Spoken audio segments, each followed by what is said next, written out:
বাগদাদের কাছে একটি ছোট গ্রামে দুই ভাই বাস করত।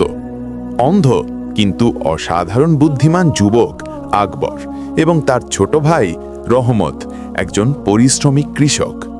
রহমতের ফসল প্রায় বিভিন্ন পশুর কারণে নষ্ট হয়ে যেত। একদিন সে ভাবল, আকবরের শ্রবণ শক্তি তো দারুণ, তাকে দিয়ে ক্ষেত পাহারা দিতে পারি। সে ক্ষেতে একটি ছোট কুটির বানিয়ে আকবরকে সেখানে বসায়। পশুর কোনো শব্দ শুনলেই আকবর চিৎকার করে তাদের তাড়িয়ে দিত। এভাবে দিনরাত ফসল রক্ষা হতে থাকে। গর্ভবতী হরিণীর রহস্য ও সুলতানের আগমন।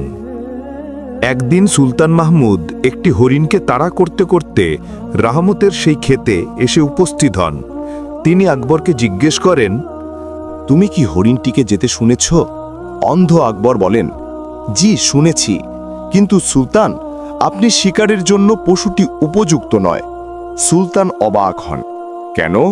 আকবর বলেন, ওটা পুরুষ হরিণ নয়, গর্ভবতী একটি হরিণী। সুলতান বিস্ময়ে বলেন, কিভাবে বুঝলে? তুমি তো দেখতে পাও না। আকবর শান্তভাবে উত্তর দেন, পুরুষ হরিণ হলে সহজেই ছোটর বেড়া টুপকে যেত, কিন্তু এই হরিণী বেড়া ভেঙে দৌড়েছে। গর্ভবতী হরিণী লাফ দিলে সন্তানের ক্ষতি হতে পারে, তাই সে লাফায়নি। শিপাশালায় গিয়ে দেখে নিশ্চিত হয় হরিণটি সত্যিই গর্ভবতী। সুলতান আকবরের বুদ্ধি দেখে হতবাক হয়ে যান।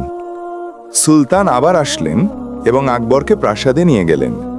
সুলতান মনে করেন, এত প্রতিভাবান যুবক শুধু ক্ষেত পাহারা দিলে তার বুদ্ধি নষ্ট হয়ে যাবে। তাই তিনি আবার ফিরে আসেন আকবরের কাছে এবং তাকে তার সঙ্গে রাজপ্রাসাদে নিয়ে যান। প্রাসাদে পৌঁছে সুলতান নানা প্রশ্ন করে তাকে পরীক্ষা নিতে থাকেন। আকবর সব প্রশ্নের উত্তর একদম নিখুঁতভাবে দেয়। তারপর সুলতান একটি অদ্ভুত প্রশ্ন করেন, বলো তো, আমি কি সত্যিই আবার পিতার সন্তান? আকবর উত্তর দেয়, জি, আপনি আপনার পিতারই সন্তান, আর তার এক গুণ আপনি ঠিকই পেয়েছেন, কৃপণতা। সুলতান বিস্মিত হয়ে প্রশ্ন করেন, কৃপণতা বুঝলে কিভাবে? আকবর বলে, আমি এত কঠিন প্রশ্নের সঠিক উত্তর দিলাম, তবুও আপনি আমাকে কোনো পুরস্কার দিলেন না। এ থেকেই বুঝলাম আপনি আপনার পিতার মতোই কৃপণ। সুলতান তার মায়ের কাছে যাচাই করেন। মা স্বীকার করেন যে তার বাবা সত্যিই কৃপণ ছিলেন। আকবর আবারও সঠিক প্রমাণিত হয়। রাজদরবারের ষড়যন্ত্রকারীকে শনাক্ত করা। এরপর সুলতান বলেন, আমার দরবারে একজন বিশ্বাসঘাতক আছে, তুমি কি বের করতে পারবে? আকবর নীরবে দাঁড়িয়ে সবার কণ্ঠ, কথা, ভঙ্গি ও আচরণ শুনতে থাকে। কিছুক্ষণ পর বলে, তদন্তে দেখা যায় জাফর সত্যি প্রতিবেশী রাজ্যের সাথে মিলে ষড়যন্ত্র করছিল। সে গ্রেপ্তার হয়। আকবর সুলতানের জীবন ও রাজ্য উভয়ই রক্ষা করে দেয়। আকবরের কাছ থেকে মন পড়ার কৌশল শেখা সুলতান জানতে চান, তুমি কিভাবে মানুষের মন পড়ো? আকবর 3টি কৌশল শেখায়। 1. চোখ পর্যবেক্ষণ।